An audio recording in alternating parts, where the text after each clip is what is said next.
Well, hello everyone, how are you doing? It's lovely to see you again, and a very warm welcome back to What's for Tea. Or if you're new, a warm welcome to you also. This is What's for Tea, and my name is Cheryl. And tonight for tea, as you know, I had these delicious Chicken Kievs. You know, these are absolutely fabulous, and I haven't made these for such a long time, and we just had a bit of a craving for them. It's such a simple recipe and worth a go for yourself. Now, I know you can get these absolutely everywhere and they're as cheap as chips, but I really like making these, and you know, you get a proper chicken breast, because I find a lot of the times when you buy them pre-made, it's reformed, or you know, that sort of contains chicken breast type of a situation. But yeah, I much prefer these made from scratch, and they're relatively inexpensive, and most of the ingredients you'll probably find you have already. You might just have to pop out for a couple of things, yeah, but in my opinion, these are the way to go. They're absolutely delicious and quite fun to make as well. So this is what I'm using tonight. Now, there are 4 of us for tea tonight, but these are quite large chicken breasts, so we're just going to have half a one each. If you've got a bigger appetite, you know, have a whole one. But as you'll see in the end when they're made, they turned out quite massive. So yeah, so this is what I've got. And as usual, all of the ingredients will be in the description box down below in grams and cups also. So the first thing I've got there is 3 garlic cloves. Now you can mince this, chop it finely, it's up to you. I've also got 3 tablespoons or a handful of chopped parsley. Now you want to do this quite small. I've also got 3 eggs, which I'm going to beat. I've also got 300 grams of PANKO breadcrumbs. You know, these are very dry, crunchy breadcrumbs, perfect for this kind of thing. I've also got 300 grams of plain all-purpose flour, 100 grams of room temperature salted butter. I've got 1 teaspoon of paprika and 1 teaspoon of salt. So that's it. So the first thing we're going to do is make our garlic butter. Now you're going to be putting this in the freezer for about 20 minutes to firm up. So into a bowl you want to pop your room temperature butter, followed by your parsley. Now if you don't have fresh parsley, just use the dried stuff, it's fine. Followed by your garlic. Same with the garlic, you know, you don't have to use fresh if you don't have it. Now you just want to mix all this together. I just like to do this with a fork because it tears right through, you know, all the parsley and the garlic, and it combines really well. So once you've done that, grab yourself some cling film. You're going to pop your garlic butter into the middle of the cling film and sort of wrap the film around it. You want to create a kind of long sausage, because what we're going to do is we're going to cut a slit in the chicken, and this is going to be a kind of garlic butter spear. It's much easier doing it this way rather than, you know, trying to fiddle about and put it in as it is just now. It's much easier if it's frozen.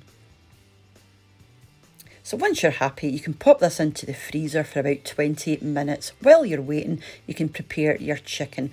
Like I said, I wasn't actually expecting more of us for tea tonight, but we're only 4 of us, so we're just going to use 2 of these chicken breasts. So with a sharp knife, you want to poke a wee hole in the top of your chicken just to get it started. And I just use my finger and very gently go down the middle of the chicken, being very careful, you know, that you don't break the skin. I just find this a lot easier than trying to do it with a knife, because if you break it with a knife, it's too late. But you can usually feel with your finger when you're getting close to the outside of the skin. So yeah, I prefer that. So flip your chicken breast over and you should find a wee flap. It's like a wee spare flap called the fillet. Now just cut that off, because we're going to use that. That's going to come in really handy in a wee second, and I'll show you why in a minute. So get your butter out of the freezer. That should be solid by now.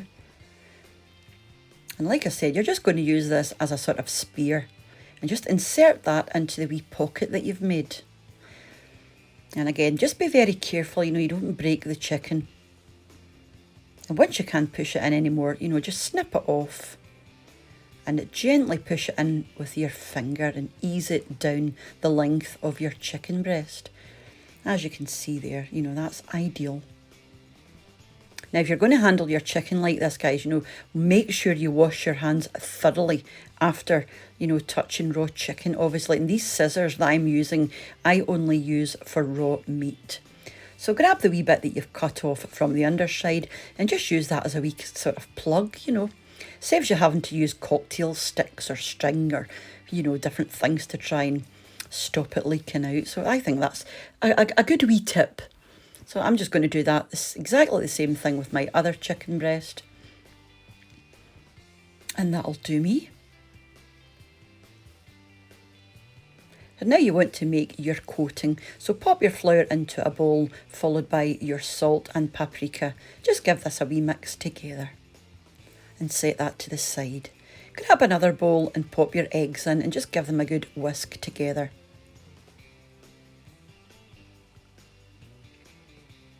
And then in a different bowl you want to put your panko breadcrumbs.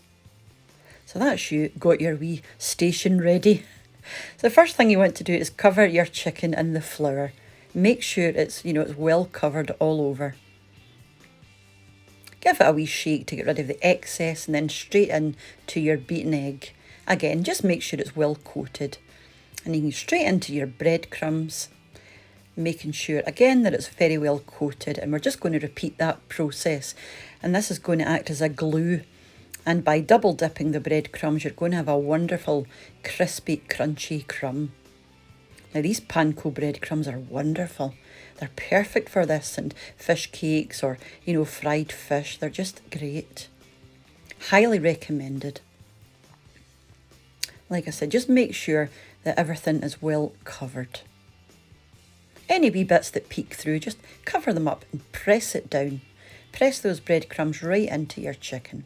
You're going to go over to the cooker and you want to shallow fry these for 3 to 4 minutes on each side. Quite a hot oil, because you're not you're obviously not cooking these. You want to just get everything sealed inside and colour your breadcrumbs. Because if you don't do this, you put them into your oven, they won't have this lovely golden colour afterwards. So 3 or 4 minutes on each side. And I was happy with this. And all you want to do now is transfer them to an oven-proof dish. And we're just going to give them about 20-25 minutes in the middle of your oven. So I've just popped mine onto some greaseproof paper. Like I said, 20-25 minutes on gas mark 5, 190C or 170 if you've got a fan oven. And this was mine once they come out. Now you want to let these rest for a few minutes when they come out of the oven as well. So like I said, these were quite big, so we just had half a one each with some wee herby potatoes and some veggies on the side. Now I just wanted to say before I go, a big thank you to a subscriber, John, for sending these lovely things my way. My absolute favourite hot sauce in the world in Kona, Carolina Reaper. Thank you so much. And some wee snacks for Jasper. He absolutely loves them. So I just wanted to say a massive thank you. So yeah, so thank you very much again, John. And thank you to the rest of you, for popping over and checking out the wee recipe. It's a dead easy recipe, and don't worry, if some of your garlic butter leaks out, because at the end of the day, your chicken is still going to be highly infused with the garlic and the parsley and the butter anyway. You won't have that dramatic pop when you cut it open, but it still tastes delicious. So highly recommended in my opinion, and just lovely, I think, at this time of the year. So warming. So like I said, guys, thank you very much again for popping over just to see what's happening. I'll be back with you very soon. In fact, I'll be back tomorrow again with Meals of the Week, starting off on Monday all the way through till Sunday. So till I see you next, mind to take care of yourselves, and I'll see you soon. Bye for now. Bye now.